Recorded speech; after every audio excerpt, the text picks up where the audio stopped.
இந்த வீடியோவில் நம்ம பார்க்க போகிறது வந்து பார்த்திங்கன்னா, நான் புதுசாக காடை எடுத்திருந்தேன். அந்த காடைக்கு வந்து எந்த மாதிரி கேஜ் செட்டப் பண்ணியிருக்கேன், என்னென்ன ஃபுட்டு கொடுக்குறேன், அதை எப்படி பார்த்துக்கிறேன், இதை பற்றி தான் இந்த வீடியோவில் பார்க்க போகிறோம். சேனலுக்கு மறக்காமல் சப்ஸ்கிரைப் பண்ணிக்கோங்க. அந்த பெல் ஐக்கன் பட்டனை தட்டி விட்டு ஆளில் போட்டுங்க. மறக்காமல் வீடியோக்கு ஒரு லைக்கை ஒன்று தட்டி விட்ருங்க. இப்போ நம்ம வீடியோக்குள்ளே போயிடலாம். இப்போ நீங்கள் பார்த்து நிற்கிறீங்களா, இதுதான் வந்து காடையோட கேஜ் செட்டப்பு. நைட் டைமில் நான் இந்த மாதிரி தான் மூடுவேன். உங்களுக்காக வீடியோக்கோசம் எப்படிலாம் நான் சேஃப்டியாக வச்சுருக்கேன்றதுக்காக இந்த மாதிரி காட்டுறேன். எதனாலனா நைட் டைமில் வந்து பூனைங்க இங்கே அதிகமாக சுற்றுது. அதுவும் சும்மா சுற்றினா கூட பரவாயில்ல, இந்த கூண்டு மேலே ஏறி அதை போட்டு சீனிங்கன்னு சும்மாவே இருக்க மாட்டேங்குது. அதனாலே வந்து பார்த்திங்கன்னா காடை வந்து பயத்தில் அங்கேயும் இங்கேயும் குதிச்சு ஓடுது, பயங்கரமாக கத்துது. ஸோ அது பயத்துலேயே வந்து பார்த்திங்கன்னா ஒரே மூலையில் உட்காந்துக்குது. அதனால தான் சேஃப்டிக்காக நான் இந்த மாதிரி மேலே வந்து பார்த்திங்கன்னா போட்டு வச்சுருக்கேன். ஸோ அதை எடுத்துகிட்ட பிறகு பார்த்தீங்கன்னா கூண்டு வந்து இப்படி தான் இருக்கும். நான் வந்து ஃப்ரிட்ஜ் பாக்ஸில் தான் நான் இப்போதைக்கு செஞ்சு வச்சுருக்கேன். ஸோ இதில் மீன் இருந்தது. என் பழைய வீடியோ பார்த்தவங்களுக்குலாம் தெரியும், புதுசாக வரவங்களுக்கு தெரியாது. இதில் இருந்த மீனெல்லாம் வந்து பார்த்திங்கன்னா நான் சேல் பண்ணிட்டேன். 2 நாள் வந்து ஃப்ரிட்ஜ் பாக்ஸ் மூலையில் சும்மா தான் இருந்தது. சரி, இதில் நம்ம கூண்டு மாதிரி செஞ்சு கோழியாவது விட்டு வைக்கலாம் அப்படின்னு நினச்சிட்டு இருந்தேன். இதை வச்சு வேறு எதுவும் பண்ண முடியாது, சும்மா இருக்குது, என்ன பண்ணலான்ட்டு ஐடியா பண்ணிட்டு இருந்தேன். கோழி இருந்தது, பட் ஆனால் அது கூண்டும் இருந்துச்சு. சரி, கோழி விட வேணாம். எனக்கு வந்து பார்த்திங்கன்னா ரொம்ப நாள் காடை வாங்கி வளர்க்கணும்னு ஆசையாக இருந்தது. அதனால் வந்து நான் சும்மா ஒரு 2-3 தான் வாங்கலான்னு போயிருந்தேன். அப்போ எனக்கு இந்த காடையை பார்த்தோன்னே பிடிச்சி போயிடுச்சு. சரி, இதில் ஒரு 10 வாங்குவோன்ட்டு என்ன பண்ணேன், 2 மேலே 8 ஃபீமேல் வாங்கினேன். அது பார்த்திங்கன்னா 30 நாள் குட்டின்னு சொல்லியிருந்தாங்க. நான் வாங்கிட்டு வந்து 5 நாள் ஆகிடுச்சு. ஸோ இது முட்டை வரத்துக்கு எனக்கு தெரிஞ்சு இன்னும் 1 மாதம் ஆகும்னு நினைக்கிறேன். எனக்கு சரியாக தெரில, ஏன்னா காடையை பற்றி எனக்கு அவ்வளோவா தெரியாது. இதான் நான் ஃபஸ்ட் டைம் வாங்கி வளர்க்குறேன். சரி, முட்டை வரைக்கும் இந்த ஃப்ரிட்ஜ் பாக்ஸ்லேயே இருக்கட்டும், அதுக்கப்புறமா நம்ம வந்து இது தனியாக ஒரு கேஜை செஞ்சு அதில் விட்டுறலாம் அப்படின்னு விட்டுறேன். ஏன்னா இது வந்து பார்த்திங்கன்னா டெம்பரவரி தான். நீங்களே பார்த்துருப்பீங்க, அந்த பச்சை வலை வந்து என்கிட்ட சும்மா தான் இருந்து வேஸ்ட்டாக. சரி, எதுக்கு தூக்கி போடணும், நம்ம மேலே இதே வந்து தச்சிடலாம் அப்படின்ட்டு ஒரு ஐடியாவில் இருந்தேன். அதே மாதிரி ஆணி அடித்து அந்த ஆணியை நான் வளைச்சி விட்டேன். ஆனால் வந்து பார்த்திங்கன்னா பாதி இடம் மட்டும் கேப் இருக்கும், நீங்களே பார்த்துருப்பீங்க. இது வந்து நம்ம தீனி வைக்கிறதுக்கு, தண்ணி வைக்கிறதுக்கு, நம்ம எப்போ வேணால் காடையை பிடிச்சி பார்க்கலாம். ஸோ அதுக்காக வந்து அந்த இடத்த மட்டும் விட்டு மீதி ஃபுல்லாக வந்து பார்த்திங்கன்னா அந்த வலையை வச்சு, இருக்கிற வலையை வச்சு நான் அடைச்சிட்டேன். அது மூடுறதுக்கு தனியாக வந்து பார்த்திங்கன்னா ஒரு சின்னதாக கேட்டு மாதிரி செஞ்சு மேலே மூடிட்டு வைட்டு ஏதாவது கல் ஏதாவது வைட்டு நான் வச்சுருவேன். ஸோ கதவு மாதிரி செய்யலான்னு தான் பார்த்தேன், கதவு மாதிரி தான் செய்யலான்னு பார்த்தேன். எதுக்கு நம்ம ஃப்ரிட்ஜ் பாக்ஸை வீணாக்கணும், என்றைக்கு இருந்தாலும் நம்ம இதில் திருப்பி மீனை விடுவோம் அப்படின்றதுக்காக தான் நான் கதவு மாதிரி செட் பண்ணல. அப்படியே நார்மலாக மூடுற மாதிரி செட் பண்ணிக்கலான்ட்டு அப்படியே செட் பண்ணிவிட்டேன். உள்ளே வந்து பார்த்திங்கன்னா நான் மண்ணு கொட்டி வச்சுக்கிறேன். இது வந்து இந்த வீடு கட்டாங்களா அந்த மாதிரி மண்ணு கிடையாது, தோட்டத்துலலாம் இருக்கும்ல அந்த மண்ணை தான் நான் கொட்டி வச்சுக்கிறேன். இதில் வந்து பார்த்திங்கன்னா காடை நல்லா ஆக்டிவாக இருக்குது. அதாவது நேச்சுரலாக அது வந்து பார்த்திங்கன்னா ஃபீல் பண்ணுது.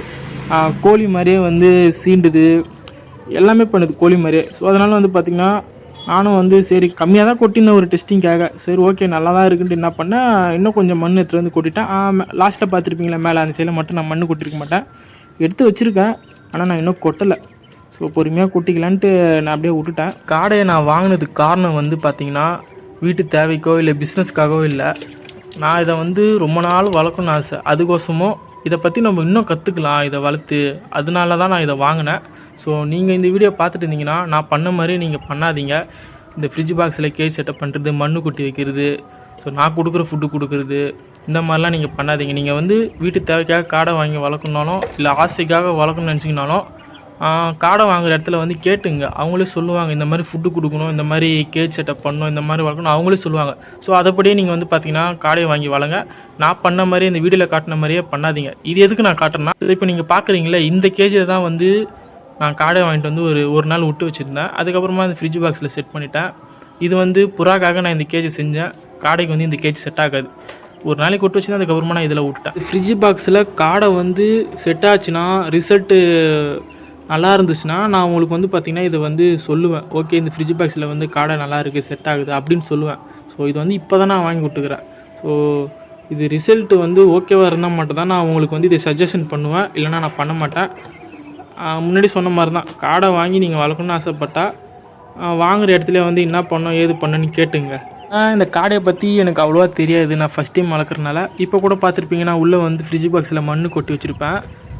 காடை வளர்க்குறவங்களாம் பார்த்திங்கன்னா ஒன்று அந்த வலையில் தான் வச்சு வளர்ப்பாங்க, அப்படிலாம் வந்து அந்த தேங்காய் நாரா, அந்த தேங்காயில் அந்த நார் இருக்கும்ல அதை வந்து இது பண்ணி போடுவாங்க.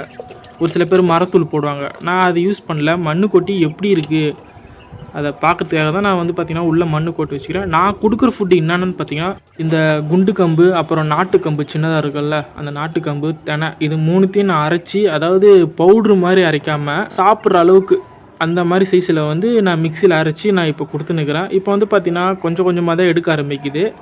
எதனாலனா, நான் வாங்கின இடத்துல வந்து அவங்க வந்து கம்பெனி தீவனம் கொடுப்பாங்க.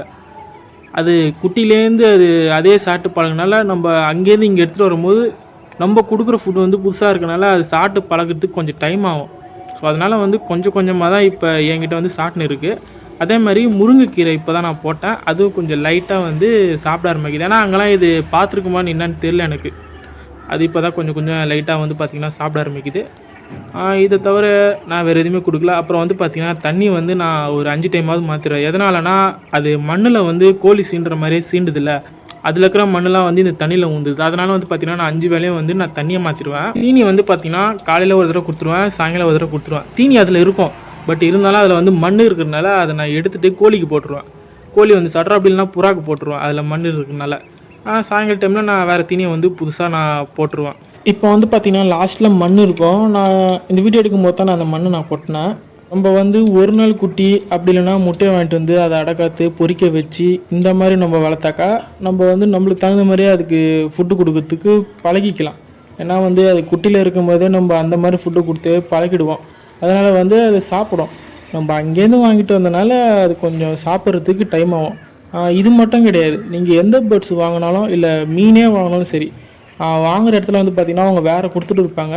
அது நம்ம வாங்கிட்டு வந்துட்டு நம்ம வேறு கொடுப்போம். அதனால் வந்து சாப்பிட்றதுக்கு கொஞ்சம் டைம் தான் ஆகும். இந்த காடையை வந்து பார்த்திங்கன்னா நான் பண்ணையிலேருந்து தான் எடுத்தேன். அவங்கள்ட்ட வந்து 1 நாள் கடை, 7 நாள் கடை, 30 நாள் கடை, 30 நாள் கடை, அதுக்கப்புறம் வந்து பார்த்திங்கன்னா கறிக்குன்னு தனியாக கடை இருந்தது. அது முட்டை விட ஆனால் குஞ்சு பொரிக்கிற தன்மை இருக்காது. அது மட்டும் இல்லாமல் பேரண்ட் கடை இருந்தது. அது இடுற முட்டை வந்து பார்த்திங்கன்னா குஞ்சு பொரிக்கிற தன்மை இருக்குது. அதை நான் கேட்டேன், தரமாட்டேன்ட்டாங்க. 1 நாள் குட்டி நான் வாங்கிட்டு வந்தால் 7 நாள் ப்ரூடிங் பண்ணோம். அதனால் அதை நான் வேணான்ட்டேன். 30 நாள் காடை மட்டும் போதும் அப்படின்ட்டு 10 காடையை நான் வாங்கிட்டு வந்துட்டேன்.